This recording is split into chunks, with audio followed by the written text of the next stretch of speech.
12 సంవత్సరాలుగా ఈ దేశాన్ని పరిపాలిస్తున్న నరేంద్ర మోదీ గారి నాయకత్వంలో దేశ ఆర్థిక వ్యవస్థ ఎంత దీనస్థితికి వచ్చేసిందో, ఒక ప్రజాస్వామ్య దేశంలో మీరు ఏం కొనాలి, ఏం కొనొద్దు అని దేశ ప్రధాని చెప్పే పరిస్థితిని చూస్తే, మన ఆర్థిక వ్యవస్థ దీనస్థితి ఏంటో ఎవరికైనా అర్థమవుతుంది.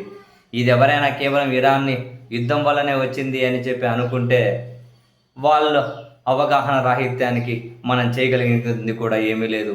ఎందుకంటే ఈయన అధికార పగ్గాలు తీసుకున్న దగ్గర నుంచి కూడా రోజు రోజుకు ఏ విధంగా దేశ ఆర్థిక వ్యవస్థ దిగజారిపోతుంది, ఏ విధంగా కష్టాల్లోకి వెళ్ళిపోతుంది అన్నది కళ్ళ ముందే నిజాలు ఉన్నాయి. 2014లో డాలర్తో పోలిస్తే రూపాయి 58 రూపాయలు ఉండే, ఇప్పుడు ఎంత ఉంది? 96 రూపాయలు దగ్గరకు వచ్చింది. ఎంత పెరిగింది 12 నెలల్లో?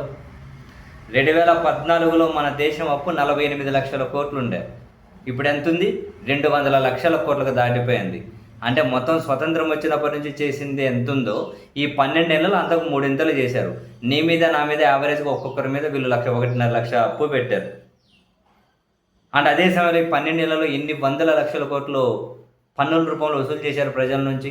ఆ పన్నుల్లో కూడా క్రియేటివిటీ, కూర్చుంటే పన్ను, లేస్తే పన్ను, పొద్దున్న దీనికి పోయినా కూడా పన్నే. అన్ని రకాల పన్నులు వసూలు చేసి నడ్డి విరిచేశారు. కొన్ని వందల లక్షల కోట్లు పన్నుల రూపంలో, లక్షల కోట్ల అప్పులు, డాలర్తో రూపాయి విలువ పడిపోయింది.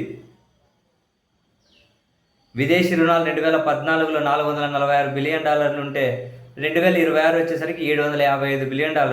అంటే విదేశీ రుణాలు 12 నెలల్లో 70% పెరిగినాయి. దిగుమతులు 2014లో $450 బిలియన్ ఉంటే 2026లో $800 బిలియన్. అంటే దిగుమతులు 78% పెరిగినాయి. నిరుద్యోగం 2014లో 5.4, 2026లో 7.5.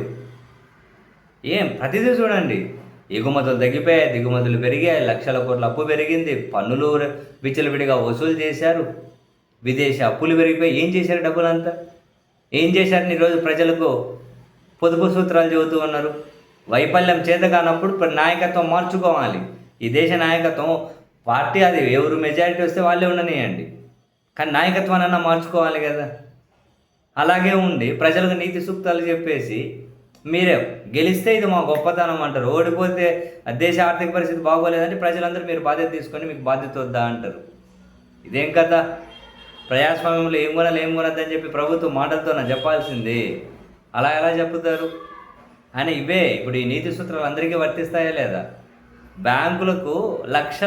బ్యాంకులను మోసం చేసినటువంటి మోసగాళ్ళేమో బయట దేవుడు మతం పేరు చెప్పి దర్జాగా తిరుగుతున్నారు. ఆ మోసగాళ్ళ ఆస్తులు ఎందుకు స్వాధీనం చేసుకోరు? ఆ మోసగాళ్ళ డబ్బులు ఎందుకు కట్టించుకోరు బ్యాంకులు? అది ప్రజల సొమ్మే కదా. ఎన్ని లక్షల కోట్లు ఈ మోసగాళ్ళకి రైట్ ఆఫ్ చేశారు, అప్పులు ఎన్ని లక్షల కోట్లు చేశారు. బ్యాంకులు మోసగించిన వాళ్ళే విదేశాల్లో ఎంజాయ్ చేస్తూ ఉంటే వాళ్ళని వెనక్కి తీసుకురాలేకపోయారు. ఎందుకు? విదేశాల్లో బ్లాక్ మనీ తీసుకొని వచ్చేసి మీకు పంచుతామని చెప్పిన సినిమా డైలాగులు ఏమయ్యాయి? సినిమా డైలాగులు? ఎన్ని సినిమా డైలాగులు? అన్నింటినీ మతాల ముసుగులో, దేవుడి ముసుగులో దాచేసుకుంటారా? జనాలందరినీ కనుక బానిసలుగా మార్చి పడేసి వీళ్ళు ఏం చెబితే దానికి ఊకొట్టేసి ఇంకా అప్పటికట్టేది నియంతృత్వం ఉంది. ఇప్పుడు నెక్స్ట్ అఫీషియల్గా నియంతృత్వం ప్రకటించేస్తారా? ఏం చేయబోతున్నారు దేశాన్ని?